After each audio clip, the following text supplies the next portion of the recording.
నమస్కారం దూరదర్శన్ వార్తలకు స్వాగతం నేను కీర్తి ముందుగా ముఖ్యాంశాలు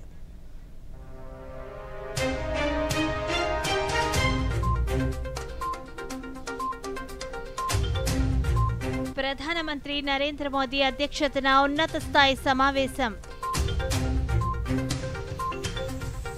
ఉగ్ర స్థావరాలే లక్ష్యంగా భారత్ ఆపరేషన్ సింధూర్ నిర్వహించిందన్న విదేశాంగ కార్యదర్శి విక్రమ్ మిశ్రీ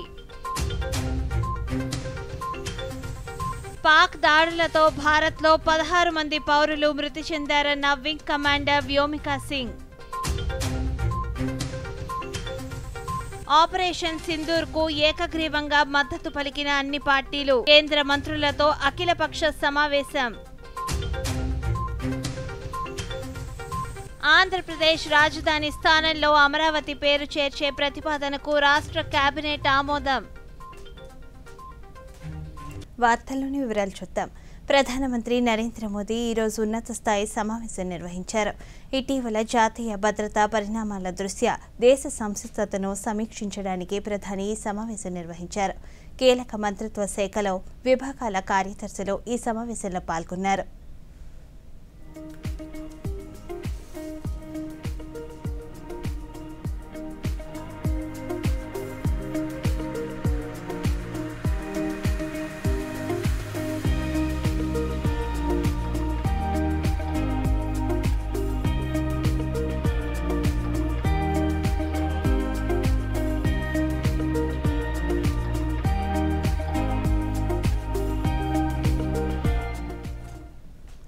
పాక్ దాడులను సమర్థంగా తిప్పికొట్టామని భారత విదేశాంగ కార్యదర్శి విక్రమ్ మిశ్రీ తెలిపారు. ఢిల్లీలో ఈరోజు ఆయన మీడియాతో మాట్లాడుతూ పాక్ సైన్యం కాల్పుల్లో 16 మంది మృతి చెందినట్లు తెలిపారు. పహల్గాం దాడులకు పాల్పడింది తామేనని టీఆర్ఎఫ్ ప్రకటించిందని, టీఆర్ఎఫ్ లష్కరే తోయిబాకు అనుబంధ సంస్థ అని తెలిపారు. అయితే అంతర్జాతీయ సమాజానికి పాక్ అసత్య సమాచారం ఇస్తుందన్నారు. పాక్ పౌరులు తమ టార్గెట్ కాదని కేవలం ఉగ్రవాదులను మాత్రమే టార్గెట్ చేశామని విక్రమ్ మిశ్రీ పేర్కొన్నారు. Pahalgam is the original escalation. ये जो सिलसिला है जो हम देख रहे हैं आज की घटनाओं को लेके, ये 22 अप्रैल के पहलगाम के हमले से शुरू हुआ है. एस्केलेशन वहां पे हुआ है और उस एस्केलेशन का जवाब भारतीय सेना ने, भारतीय फौज ने कल अपने एक्शन से दिया है.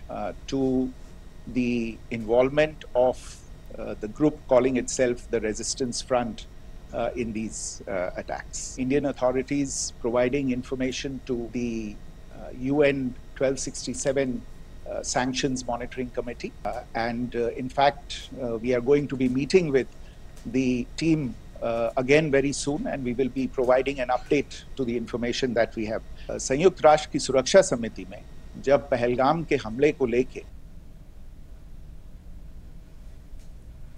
భారత సైన్యం ఉగ్రవాదంపైనే దాడి జరిపిందని కల్నల్ సోఫియా ఖురేషీ అన్నారు. విదేశాంగ మంత్రిత్వ శాఖ ఈరోజు ఢిల్లీలో నిర్వహించిన మీడియా సమావేశంలో కల్నల్ సోఫియా ఖురేషీ మాట్లాడుతూ భారత దాడి తీవ్రవాదానికి వ్యతిరేకంగా జరిగిందన్నారు.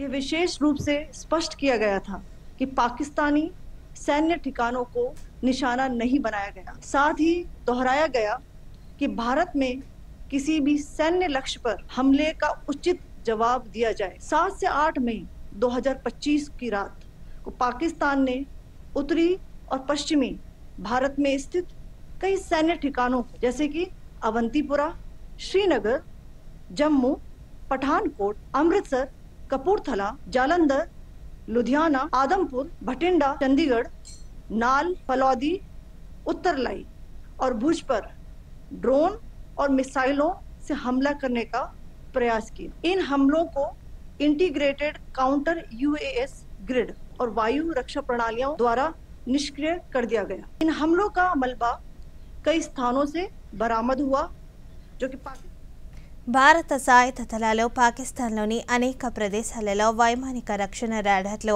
వ్యవస్థలను లక్ష్యంగా చేసుకున్నాయని వింగ్ కమాండర్ వ్యోమికా సింగ్ తెలిపారు.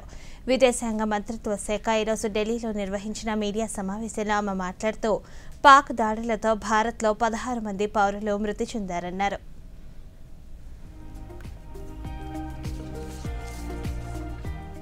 Pakistan attempted to engage a number of military targets in northern and western India using drones and missiles. These places included Avantipura, Srinagar, Jammu, Pathankot, Amritsar, Kapurthala, Nal, Jalandhar, Ludhiana, Adampur, Bhatinda, Chandigarh, Falodi, Uttarlai and Bhuj. These were neutralized by the integrated counter unmanned aerial system and other air defense systems. The debris of these attacks is now being recovered from a number of locations that prove the Pakistani attacks. Indian Armed Forces targeted air defense radar. Bharat Pak మధ్య ప్రస్తుతం నెలకొన్న పరిస్థితుల నేపథ్యంలో జాతీయ భద్రత దృష్ట్యా కేంద్ర ప్రభుత్వం మరో కీలక నిర్ణయం తీసుకుంది. పాక్ మూలాలున్న ఓటీటీ కంటెంట్ను పూర్తిగా నిలిపివేయాలని భారత సమాచార ప్రసార మంత్రిత్వ శాఖ నిర్ణయించింది. ఈ మేరకు ఓటీటీ ప్లాట్ఫారంలకు సూచనలు జారీ చేస్తూ ప్రకటన విడుదల చేసింది. జాతీయ భద్రత దృష్ట్యా పాకిస్తాన్ మూలాలున్న ఓటీటీ కంటెంట్ ఓటీటీ వేదికలో మీడియా స్ట్రీమింగ్ ప్లాట్ఫారంలో మధ్యవర్తిత్వం ద్వారా అయ్యే ఏ ప్రసారమైనా ఇక పూర్తిగా నిలిపివేస్తున్నట్లు ప్రకటించింది. పాకిస్తాన్ వెబ్ సిరీస్, సినిమాలు, పాటలు, పాడ్కాస్ట్లు సహా వెంటనే నిలిపివేయనున్నట్లు సమాచార ప్రసార మంత్రిత్వ శాఖ ప్రకటించింది.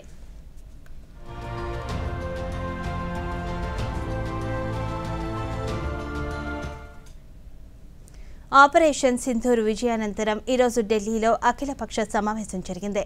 కేంద్ర రక్షణ శాఖ మంత్రి రాజ్నాథ్ సింగ్, హోంమంత్రి అమిత్ షా, విదేశాంగ మంత్రి డాక్టర్ ఎస్ జయశంకర్, పలువురు మంత్రులతో పాటు కాంగ్రెస్ పార్టీ నుంచి రాహుల్ గాంధీ, మల్లికార్జున ఖార్గే, ఇతర పార్టీల ప్రధాన నేతలు ఈ సమావేశానికి హాజరయ్యారు. పెహల్గాం ఉగ్రవాదుల దాడికి ప్రతిచర్యగా ఆపరేషన్ సింధూర్ అంశాలను రక్షణ మంత్రి రాజ్నాథ్ సింగ్ వివరించారు.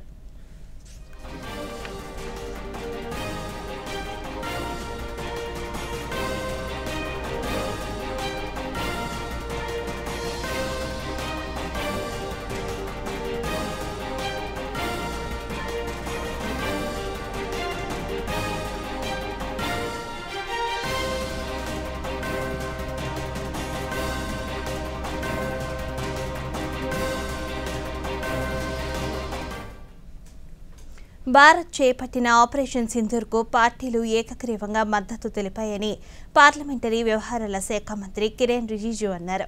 అఖిలపక్ష సమావేశం అనంతరం ఆయన మీడియాతో మాట్లాడుతూ జాతీయ భద్రత విషయంలో అన్ని పార్టీలు ఏకతాటిపైకి వచ్చాయన్నారు. ప్రభుత్వం తీసుకునే ప్రతి నిర్ణయానికి మద్దతిస్తామని పార్టీలు ప్రకటించినట్లు చెప్పారు. దేశం మొత్తం ఐక్యంగా ఉందని పేర్కొన్నారు.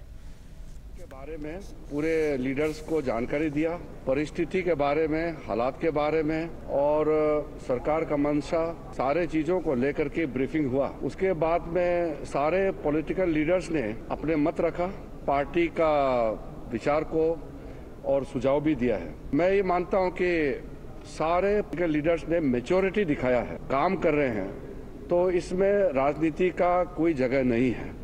ये हमारे पूरे पॉलिटिकल पार्टीज ने दर्शाया है. एक जुट में कहा है कि सरकार का हर निर्णय को साथ देंगे, सेना की हर कार्रवाई को साथ देंगे और कोई इसमें विरोधाभास नहीं है. पूरे जितने अपेक्षित थे सब नेता आए और जैसे हमने सोचा है वैसे ही सबने सहयोग दिया और एक मीटिंग को बहुत अच्छी तरीके से एक फ्रूटफुल मीटिंग हम कह सकते हैं. జమ్మూ కాశ్మీర్లోని పహల్గాంలో ఏప్రిల్ 22న జరిగిన అనాగరిక ఉగ్రదాడికి భారత్ ప్రతిస్పందించిందని విదేశీ వ్యవహారాల శాఖ మంత్రి డాక్టర్ జయశంకర్ అన్నారు. ఢిల్లీలో ఈరోజు జరిగిన 20వ ఇండియా ఇరాన్ జాయింట్ కమిషన్ సమావేశానికి ఆయన అధ్యక్షత వహించారు. ఈ సందర్భంగా జయశంకర్ మాట్లాడుతూ భారత ప్రధాని ఇరాన్ అధ్యక్షులు గత ఏడాది అక్టోబర్లో కజాన్లో సమావేశమైన అంశాలను ప్రస్తావించారు. భారత్లో ప్రస్తుత పరిస్థితులను ప్రస్తావిస్తూ దాడులను తీవ్రతరం చేయటం భారత్ ఉద్దేశం కాదన్నారు. భారత్పై దాడులు జరిగితే దృఢమైన ప్రతిస్పందన ఉంటుందన్నారు. Will mark the anniversary appropriately. Excellency, you are visiting India at a time when we are responding to a particularly barbaric terrorist attack on 22nd April in the Indian Union territory of Jammu and Kashmir. This attack compelled us to respond on 7th May by striking at cross-border terrorist infrastructure. Our response was targeted and measured. It is not our intention to escalate the situation. However, if there are military attacks on us, there should be no doubt that it will be met with a very, very firm response. As a neighbor, భారతీయ సైన్యం ధైర్య సాహసాలు చూసి దేశం గర్వపడుతున్నట్లు రక్షణ శాఖ మంత్రి రాజ్నాథ్ సింగ్ అన్నారు. ఢిల్లీలో ఈరోజు జరిగిన నేషనల్ క్వాలిటీ కాన్క్లేవ్లో ఆయన మాట్లాడుతూ ఆపరేషన్ సింధూర్ పాకిస్తాన్ పీఓకేలలో తీవ్రవాదుల స్థావరాలను ధ్వంసం చేసినట్లు తెలిపారు. భారత సైనికులు ఉగ్ర శిబిరాలను ధ్వంసం చేసిన తీరు అందరికీ గర్వకారణంగా పేర్కొన్నారు. ఈ సందర్భంగా సైన్యం శౌర్యాన్ని పరాక్రమాన్ని ఆయన కొనియాడారు. हमारी आर्म फोर्सेज ने कल जो कार्रवाई की है, जय हिंद, जो शौर्य और पराक्रम दिखाया है उसके लिए मैं हृदय से बधाई देता हूं। पाकिस्तान और पीओके में जिस तरह से हमारी आर्म फोर्सेज ने टेरर कैंप्स को नष्ट नाबूद किया है वो हम सब के लिए एक गौरव का विषय है। आप सभी नेशनल क्वालिटी कॉन्क्लेव का आयोजन ये आपका चल रहा है। क्वालिटी की क्या भूमिका होती है, यह क्या रोल अदा करती है, इसका नमूना हमने कल देखा। प्रिसीजन के साथ, जिस प्रिसीजन के साथ यानी जिस सटीकता के साथ ऑपरेशन सिंदूर एग्जीक्यूट किया गया वह अनइमेजिनेबल है, बहुत ही सराहनीय है। इसमें 9 टेररिस्ट कैंप्स तबाह हुए और अच्छी खासी संख्या में आतंकी मारे गए। जिस तरह से इस ऑपरेशन को किसी भी इनोसेंट को नुकसान पहुंचाए बिना मिनिमम कोलेटरल डैमेज के साथ अंजाम दिया गया वह इसलिए संभव हो पाया क्योंकि हमारे formidable and professionally trained armed forces के पास ఆంధ్రప్రదేశ్ రాజధాని స్థానంలో అమరావతి పేరు చేర్చే ప్రతిపాదనకు రాష్ట్ర మంత్రివర్గం ఆమోదం తెలిపింది.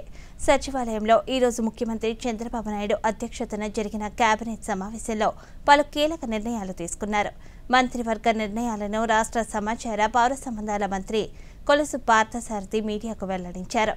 47వ CRDA సమావేశంలో తీసుకున్న నిర్ణయాలకు రాజధాని పరిధిలో వివిధ సంస్థలకు భూ కేటాయింపులకు మంత్రివర్గం ఆమోదం తెలిపిందని పేర్కొన్నారు.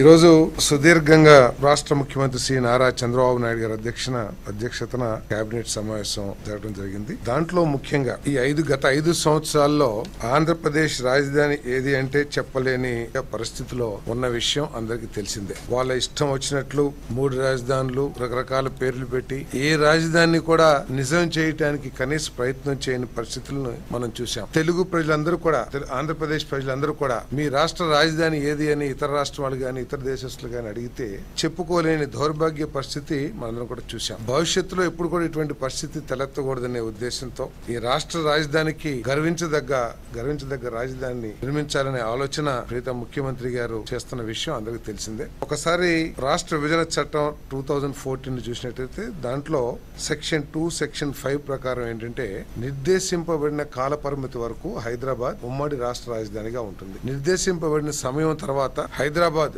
తెలంగాణ రాష్ట్రానికి రాజధానిగా, కొత్తగా నిర్ణయించబడే రాజధాని అమరావతి ఆంధ్రప్రదేశ్ కు ఉంటుందని చెప్పేసి ఆ చట్టంలో పేర్కొనబడింది. అంటే కలిపి అమరావతి. సో ఆ అమరావతి ఈ రాష్ట్ర రాజధానిగా పేరుని ఇన్సర్ట్ చేయటం, అంటే ఆ చట్టంలో ఏదైతే కొత్త రాజధానిని విభజిత ఆంధ్రప్రదేశ్ ఏర్పాటు చేసుకుంటుంది, డిసైడ్ చేస్తుందని ఏదైతే ఉందో అక్కడ కొత్త రాజధాని కాకుండా Amaravati will be the capital of Andhra Pradesh అనేది ఇన్సర్ట్ చేయాలని చెప్పేసి రికమెండ్ చేయడం.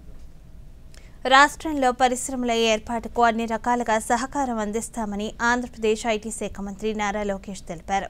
సత్యవేడు నియోజకవర్గం శ్రీ సిటీలో LG ఎలక్ట్రానిక్స్ యూనిట్కు శంకుస్థాపన చేసిన అనంతరం మంత్రి మాట్లాడుతూ రాష్ట్రాన్ని ఎలక్ట్రానిక్ పవర్ హౌస్గా మార్చేందుకు బాటలు వేస్తున్నామన్నారు. Here I'd like to thank LG Electronics for choosing Andhra Pradesh. I know that all our neighboring states were chasing you for this investment. You have an amazing leadership team here. They have done an amazing job in negotiating on your behalf, and we will work hard together a successful project. And I would like to request the leadership of LG to also bring your sister companies to this wonderful ecosystem. All your partners, all your suppliers, we would love to host them here. You have the entire leadership of Sri City in front of you. They're as aggressive as the state government. They are eager to build an entire ecosystem that we believe will be very critical in making this ecosystem not only successful but thrive over the next century. Rest assured, over the next 4 years.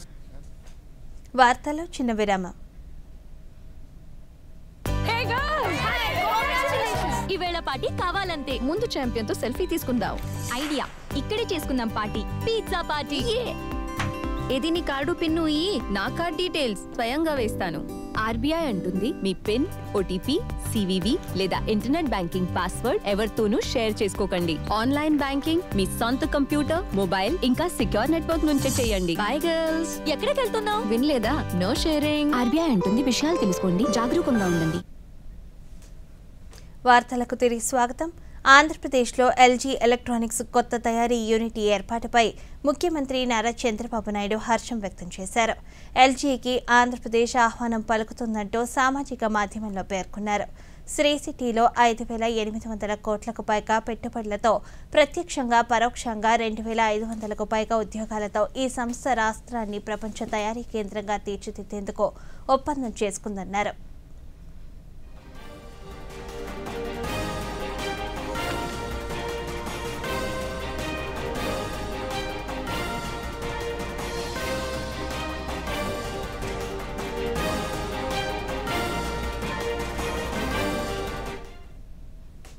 తల్లి బిడ్డ క్షేమంతో పాటు సాధారణ ప్రసవాలను పెంచడమే లక్ష్యంగా రాష్ట్రంలోని ప్రభుత్వ ఆసుపత్రుల్లో ప్రత్యేకంగా ఏర్పాటైన మిడ్ వైఫరీ వ్యవస్థ సత్ఫలితాలిస్తుంది.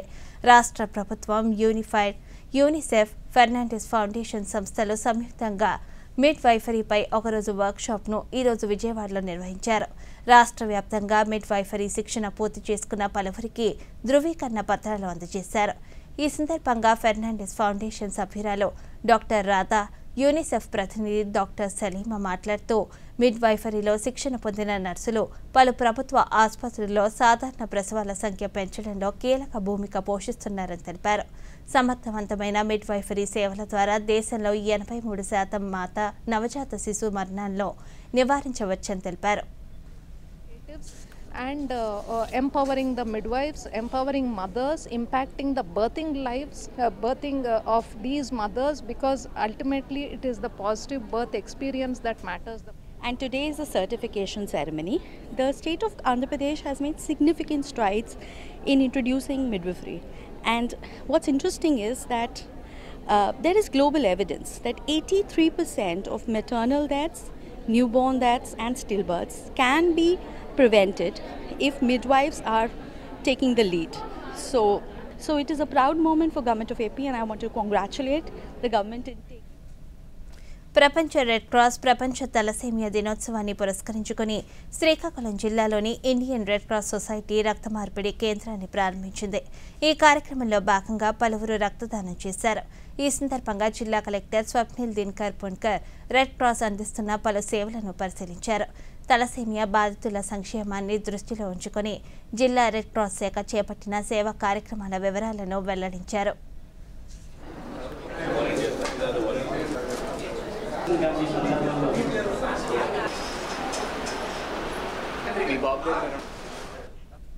ఉత్తరాఖండ్లో ఈ ఉదయం జరిగిన ఘోర హెలికాప్టర్ ప్రమాదంలో 6 మృతి చెందారు. వారిలో ఆంధ్రప్రదేశ్లోని అనంతపురం పార్లమెంట్ సభ్యుడు అంబికా లక్ష్మీనారాయణ సోదరి వేదవతి మృతి చెందినట్లు అధికారులు నిర్ధారించారు. వేదవతి భర్త భాస్కర్ గాయాలతో బయటపడ్డారు. దీంతో ఆయన్ను చికిత్స నిమిత్తం రుషికేశ్ ఎయిమ్స్కు తరలించారు. ఉదయం పర్యాటకులతో ఉత్తర కాశీలో గంగోత్రి వైపు వెళ్తున్న ఓ ప్రైవేటు హెలికాప్టర్ కుప్పకూలిపోవడంతో ఈ దుర్ఘటన చోటు చేసుకుంది.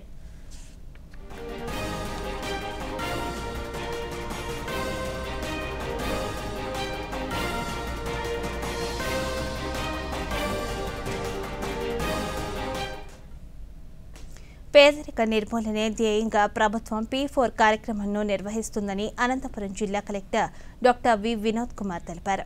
కలెక్టరేట్లో ఈరోజు ఆయన మీడియాతో మాట్లాడుతూ రాష్ట్రంలోని దారిద్ర్య రేఖకు దిగువన ఉన్న 68,379 పేద కుటుంబాలను గుర్తించినట్లు తెలిపారు. ఈ కుటుంబాలకు పేదరికం నుండి విముక్తి కలిగించేందుకు చర్యలు తీసుకుంటామని చెప్పారు.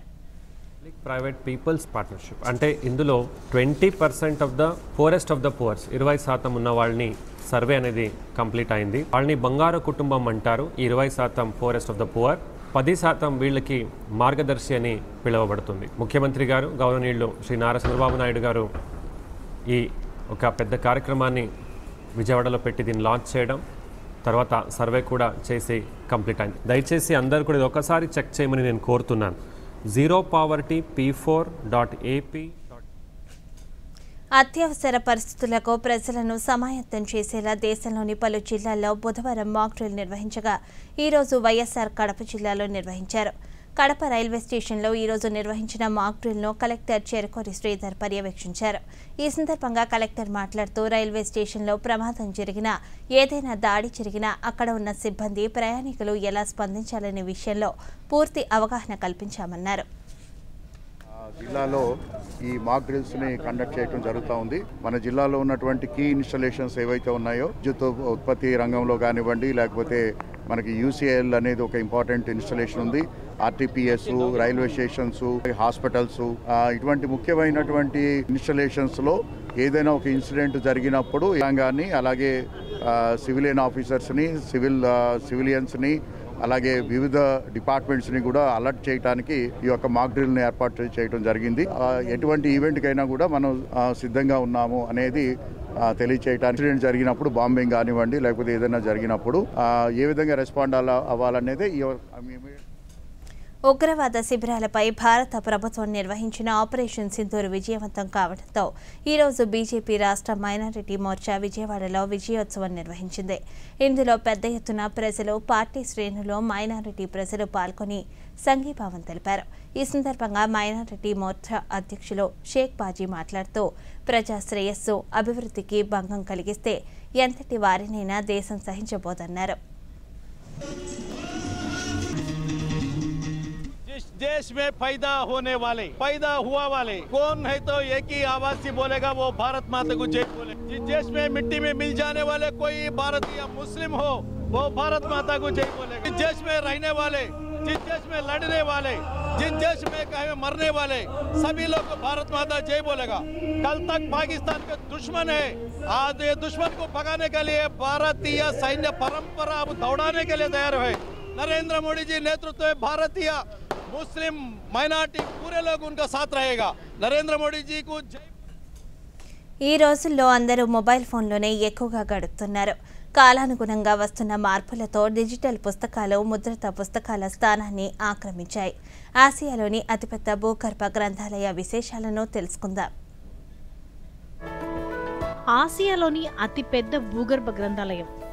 భూగర్భ గ్రంథాలయం అనగానే అందరికీ కాస్త ఆసక్తిగా ఉంటుంది. రాజస్థాన్లోని జైసల్మేర్ జిల్లా బడారియా గ్రామంలో ఉన్న బడారియా మాత మందిరంలో ఉంది. ఈ గ్రంథాలయం బడారియా మాత మందిరానికి 16 అడుగుల లోతులో నిర్మించారు. ఇక్కడ 9000 పుస్తకాల కంటే ఎక్కువ ఉన్నాయి. ఈ గ్రంథాలయంలో ప్రపంచంలోని అన్ని ధర్మ గ్రంథాలు, నవలలు, ప్రాచీన రచనలు, రాష్ట్రపతులు, ప్రధానుల ప్రసంగాలు లభిస్తాయి. బడారియా మహారాజ్ 1960లో బడారియా గ్రామంలోని శక్తిపీఠ బడారియా మాత మందిరానికి సందర్శనానికి వచ్చి అక్కడే స్థిరపడిపోయారు. ఆయన అసలు పేరు హర్వంశ్ సింగ్ నిర్మల్. 15 సంవత్సరాల కృషితో ఈ విస్తారమైన గ్రంథాలయం 1998లో పూర్తయింది. భూగర్భ గ్రంథాలయ నిర్మాణం మొదలైనప్పటి నుంచే పుస్తకాల సేకరణ కూడా ప్రారంభమైంది. ఈ గ్రంథాలయంలో విదేశాల నుంచి తెచ్చిన లక్షలాది పుస్తకాలున్నాయి. ఇక్కడకు వచ్చే విజ్ఞానార్థులు, పరిశోధకులు వేరే చోట పుస్తకాలు వెతకాల్సిన అవసరం లేకుండా అన్నీ ఇక్కడే ఉండాలని ఆయన కలలుగన్నారు. అందుకోసం 18 అధ్యయన గదులు, భోజనశాలల వంటి అన్ని సౌకర్యాలను ఏర్పాటు చేశారు. తద్వారా ఎవరూ ఇబ్బంది పడకుండా అధ్యయనం చేయగలుగుతున్నారు. यह लाइब्रेरी 1983 में स्थापित की गई थी। हरवंश सिंह निर्मल ने इसको स्थापित किया था, जिसको कि बाबा भादरिया राय के नाम, भादरिया महाराज के नाम से जाना जाता है। और यहाँ ये आए थे 1960 में। जब ये भादरिया आए तो यहीं पर रह गए और इन्होंने जो है वो, क्योंकि इनकी रुचि जो है वो पुस्तकों में बहुत अधिक थी, इन्होंने अपनी लाइब्रेरी स्थापित की। और इनका सपना था कि यहाँ विश्व की सबसे बड़ी लाइब्रेरी बनाऊं और उसके साथ में यहाँ एक एग्रीकल्चर जो है वो यूनिवर्सिटी तैयार करूं। और उन्होंने इसी प्रयास में उन्होंने 1983 में इसकी नींव रखी। ఈ గ్రంథాలయం 2 విభాగాలుగా విభజించారు. ఒకటి అధ్యయన భవన్, మరొకటి సంగ్రహ భవన్. అధ్యయన భవన్లో అనేక మంది ఒకేసారి చదవగలరు. సంగ్రహ భవన్లో 562 షెల్ఫ్లు, 16,000 అడుగుల పొడవైన ర్యాక్స్ ఉన్నాయి. ప్రతి సంవత్సరం 70,000 మందికి పైగా ఈ గ్రంథాలయానికి చదవడానికి, సందర్శించడానికి వస్తారు. इसमें 9 लाख से ज़्यादा पुस्तकें उन्होंने रखी। ये हमेशा हर साल जो है वो पुस्तक मेले में दिल्ली जाया करते थे, वहाँ से पुस्तकें इकट्ठा करते थे और भी जगह से पुस्तकें लेते थे।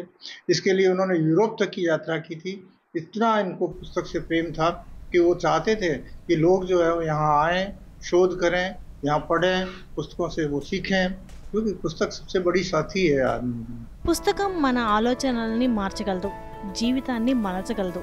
లైబ్రరీ అంటే కేవలం పుస్తకాలు కాదు, అది ఒక అభ్యాస వాతావరణం. ఫోన్ స్క్రీన్లో మనం చూసి చదివేది వెంటనే మర్చిపోతాం, కానీ లైబ్రరీలో చదివిన పుస్తకం మన మనసులో నిలిచిపోతుంది. పహల్గామ్ ఉగ్రవాద దాడికి సంబంధించి మరింత సమాచారం, ఫోటోలు, వీడియోలు ఉంటే వెంటనే తమతో పంచుకోవాలని ఎన్ఐఏ పర్యాటకులు, సందర్శకులకు, స్థానిక ప్రజలకు విజ్ఞప్తి చేసింది. 9695988816 మొబైల్ నంబర్కు 011243688000 ల్యాండ్లైన్కు గానీ ఫోన్ చేయవచ్చని ఎన్ఐఏ సూచించింది. ఇప్పటికే పహల్గామ్ ఉగ్రవాద దాడికి సంబంధించి పలు ఫోటోలు, వీడియోలు తమకు అందాయని వాటిని పరిశీలిస్తున్నామని తెలిపింది.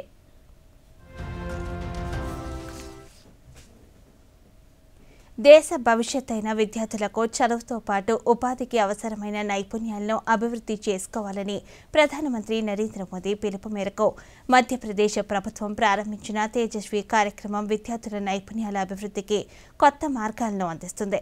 మండ్లా జిల్లా మహారాజ్పూర్లోని పీఎం శ్రీ కన్యాశాలలో నిర్వహించిన తేజస్వి మేళా విశేషాలను ఈ కథనంలో చూద్దాం. మధ్యప్రదేశ్లోని మండ్లా జిల్లాలో మహారాజ్పూర్లోని పీఎం శ్రీ కన్యాశాల ప్రభుత్వ పాఠశాలలో నిర్వహించిన తేజస్వి మేళా విద్యార్థుల ప్రతిభకు అద్దం పట్టింది. 12వ తరగతి చదువుతున్న విద్యార్థులు తేజస్వి మేళాలో తమ సృజనాత్మకతను ప్రదర్శించారు. పిల్లలకు చదువుతో పాటు ఆర్థిక పరమైన నైపుణ్యాలను మెరుగుపరుచుకోవడానికి ఈ మేళా ఎంతగానో దోహదపడింది.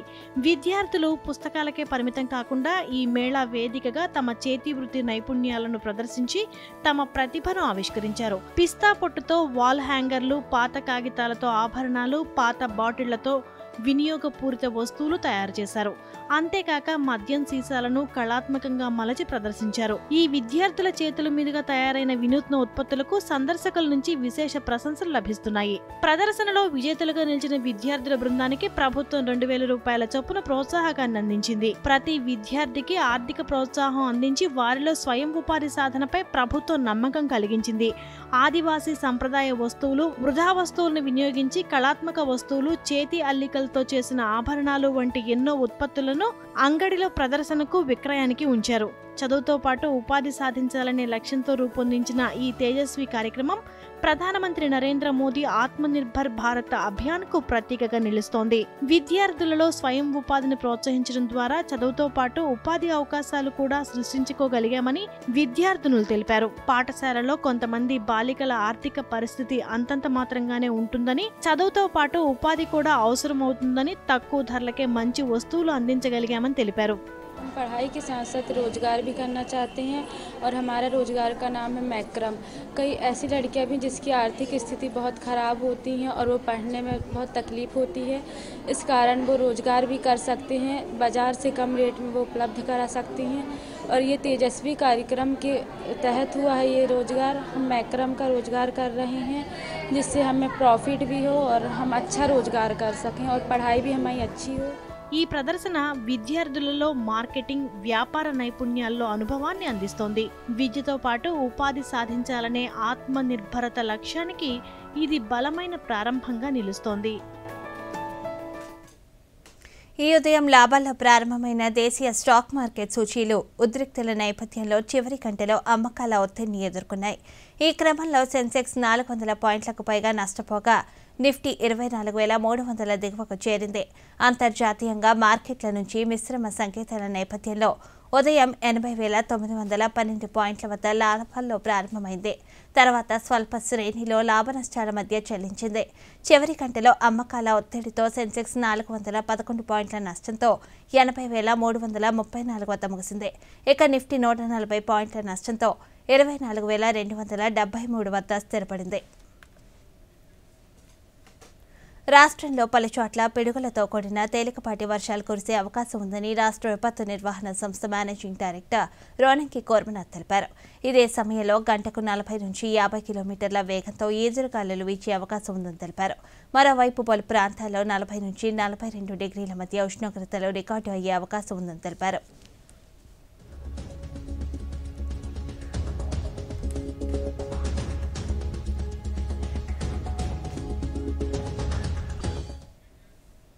ఈ వార్తలు ఇంతటితో సమాప్తం. నమస్కారం.